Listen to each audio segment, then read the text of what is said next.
Once again, welcome back to Midpoint. Former Clinton administration aide, and from the left, David Goodfriend, former broadcast news anchor, now political media strategist. From the right, Loretta Lepore.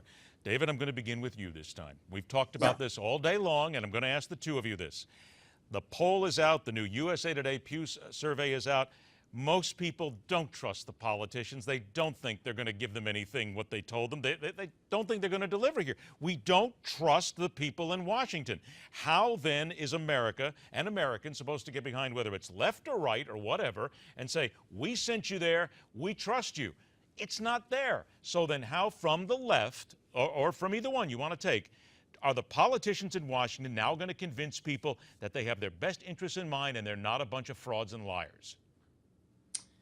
Well, I think it's true on both the left and the right that there's a general mistrust of government and of large corporations and of large institutions generally. And you don't have to be a genius to understand why. I mean, I go home to my home state of Wisconsin and I see a lot of the good, high-paying manufacturing jobs that were around when I was a kid gone.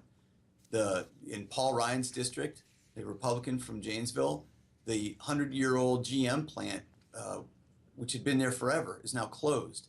People sense that there's a disconnect between those in power and those at the top, and people who just work for a living. So how do we fix it, though, Dave? How do we get right down to it, real quick? Well, I would frankly start with minimum wage. I mean, you see in red states that rejected Democrats in this last election, they passed referenda to raise the minimum wage. I think that's a great place to start. That doesn't know any political party. Give people a raise and let them spend more, and the economy will be better for it. People start to believe in their leadership again. All right, so both sides doing a little minimum wage. Loretta, I throw it to you right now. Same thing. People don't trust the government. Give me one good way that Republican, Democrat, whatever, can at least make people believe that they're not a bunch of charlatans and carpetbaggers.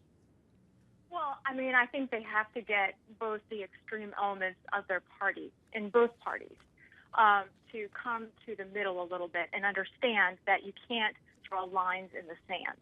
And so we'll see some votes coming up tomorrow on the leadership and so forth. And then it becomes time where the caucuses have to rally and get behind their leadership and work together.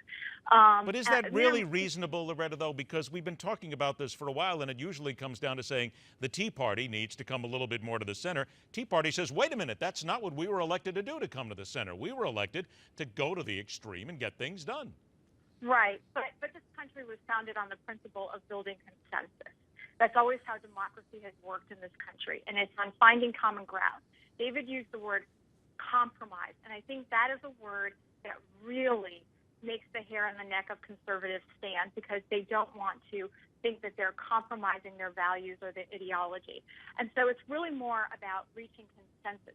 What do you agree on that somebody across the aisle agrees on? And it's not just the Tea Party element of the Republican Party that has to learn to be more cooperative with the leadership. It's also the progressive element, the far progressive element of the Democratic Party that needs to step up and work with its leadership. Okay, I'm going to give you that because we only got a couple minutes here, but I want to get something else in. Please excuse me.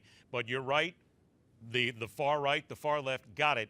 But now with regard to that compromise, first of all to you, David, the GOP is going to the courts. They've sued the president with lawsuits. They're going after trying to get executive amnesty and other issues taken care of through the courts instead of trying to negotiate it. What does that say then about both sides and that need to get to compromise, which seems completely impossible if you're going to lawyers? Well, I may be different from other progressives when I say this, but there's never a lock on the courtroom door. And frankly, I think it's how our Constitution was set up, that there should be a check on both other branches of government. So, for example, when the conservatives in America pushed for a line item veto for the president or for the governor, it was Democrats who went to court and said that's a violation of Article 2, Article 1 of the Constitution. The courts agreed, and now we don't have the line item veto. So in this case, if conservatives believe that the president has overstepped his bounds, by all means, bring it to court. And in fact, we saw that in the context of the health care law, where the Supreme Court upheld the central core tenet of that law, the individual mandate. Now there may be other issues that are brought to bear, but I think that's fair game. It's fair game to go to court if anybody thinks the law has been violated. But beware you might regret what you've asked for. The court could always come back and say, actually, we disagree with you, Okay, and fair. strengthen the other position. Fair, we got it there. 30 seconds finally, Loretta, to you then. I would imagine that you'd agree with that. Go to the courts. It's a good idea. Well, I think it's okay to go to the courts, like David said, if you have a fair claim. Unfortunately, I think what's happened here is that Republicans believe that the president has overstepped his bounds on far too many occasions. And because we've had such a breakdown in the legislative process in Congress, we have not been able to, we've just had stalemate, that courts have become the only alternative for Republicans when they were in the minority to rectify that or to put some restraint on the presidency.